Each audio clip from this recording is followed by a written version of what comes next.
Okay, so we're going to look at our big question here for Unit 2, our first supporting question, and that is what motivated Europeans to come to the New World? So you can title your notes that question, or you can put what I've put on the board, which is just motivation. That's what I would title these notes, because we're just really looking at the motivation here. That's the big thing we want to answer. And with every unit that we do, we're going to have questions where, okay, we have a big question at the beginning, and then we learn smaller questions throughout the unit. So that way we can come back and answer that big question and have like information that supports our answer at the end. So title them either the question there or just motivation. And remember, you stop this, rewind as many times as you need to make sure that you get all the notes. So let's go back to 1600. We'll look at Europe, particularly England or Great Britain, whatever, however you want to say it. People in this part of the world are realizing that there's more out there than just Europe. So some start to move. So before you came to me, you should have learned about all these explorers like Vasco da Gama, Ferdinand Magellan, people like that, Christopher Columbus. They set out and they were like, hey, there's probably more stuff out there than what we realize. And that was really sparked by the Silk Road, which was like a land route that connected like Europe and Asia. And people were like, cool, maybe there's something like out across the ocean too. And so all these explorers started going out and exploring all these new lands. We're skipping past that. If we need to go over that at the end of the year, we will.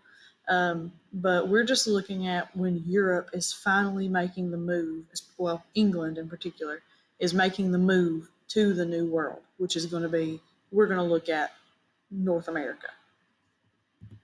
So why? The question I want to ask is, why would people want to move? Think about that in your own life. Why would you want to move? Sometimes you have to move. Sometimes it's not like, oh, well, I'd really like to move to Florida, so I'm going to move there. Sometimes bad things are happening.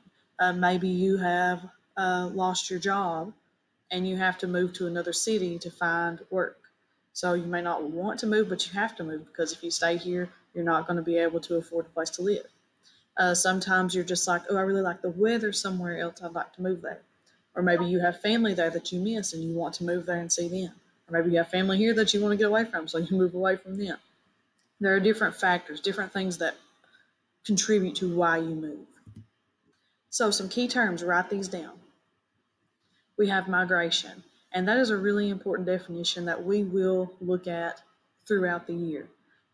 So migration is the movement of people from one place to another with the intent to settle. So people aren't just moving nomadically, which is what they used to do. And now at this point in time, the 1600s, Europe is like, we want to migrate forever. We want to move to this new place. We want to settle here. And we have voluntary versus forced. So voluntary is you want to versus forced is you have to. So we can have voluntary migration where we want to move, and we can have forced migration where we feel like we have to move. We have no other choice. A couple more key terms, write these down. We have a push factor of migration and a pull factor of migration. So a push factor causes you to want to move away from a certain place. It's pushing you away from somewhere. And a pull factor causes you to want to move to a certain place. So it's pulling you to that new place. So for example, a push factor could be there's a war going on and you want to protect your family. So it's pushing you out of the country or out of the place that you're at. A pull factor could be that there is a lot of land for really cheap to buy, to live on in another place. So that's pulling you there so you can have a really nice piece of land to raise your family. So religion, at this time, everyone pretty much practices the same religion and goes to the same church. So there's no differences, no issues, right? But what if someone thinks that what's being taught is wrong? So at this time, for simplicity, we're going to say that every single person went to the exact same church and they believed the exact same way. A big reason for that is because there was pretty much one copy of the Bible, and to learn about the Bible, the people went to church. So if you want to learn about the Bible, you would maybe go to Walmart and buy one. You would get on the internet and look up, type in a verse. You may ask your friend if you could borrow their Bible. Pretty much everybody you know probably has a Bible or knows how to get access to a Bible. If you go stay in a hotel, there's a Bible in the bedside table. So At this time, though, that wasn't the case. There was one Bible, pretty much, and to learn about it, you had to go listen to somebody else talk about it. So, the thing about that is, if you just think off the top of your head, you have, let's just think Christianity since we're talking about the Bible. You have Baptists, you have Catholics, you have Pentecostals. Those three are Christians, right? But they believe differently. So it's the same book, they just interpret it differently. So you can see that there's issues there. So think about this. If you're just going and somebody's telling you to believe a certain way and you're just like, that doesn't feel right to me, I don't feel like that's accurate, then what's going to happen? What if every single person there you think believes that certain way? It's going to be hard to speak up. But eventually somebody did, and it sparked this whole new Reformation. So, write this down.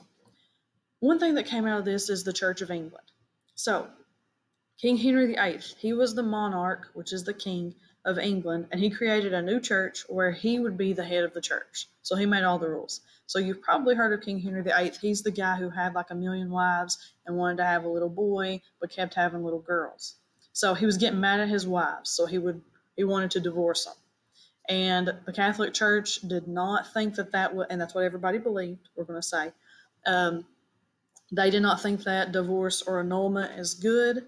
The Pope would not grant King Henry VIII's annulment from his wife. So he said, well, what can I do? Okay, I'll just make a new church and I'll make the rules and I'll be able to do that. So people did not like that.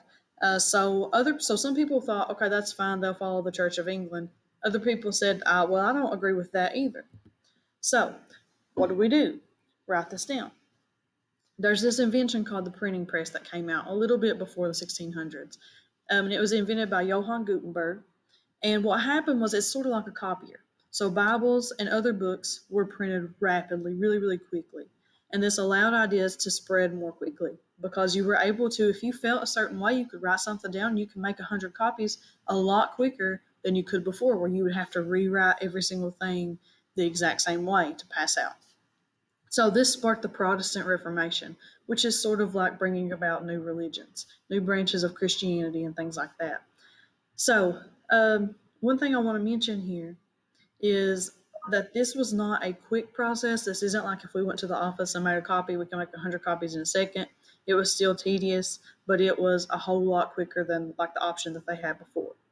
One thing that actually happened because of the printing press is this guy Martin Luther.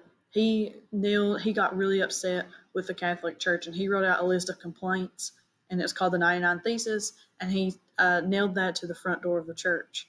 And that got a lot of people, because again, we're saying that everybody believed the same way. They went to the same church. So when they went to that building on the day of the week that they were supposed to go there, they saw that written there, and they're like, hey, I feel like that too, or hey, that makes me mad, or hey, I kind of feel like that, but I feel a different way. And people were sort of like, they felt like, okay, I can do things like that. I can make my own decisions. So the printing press is really, really important in history.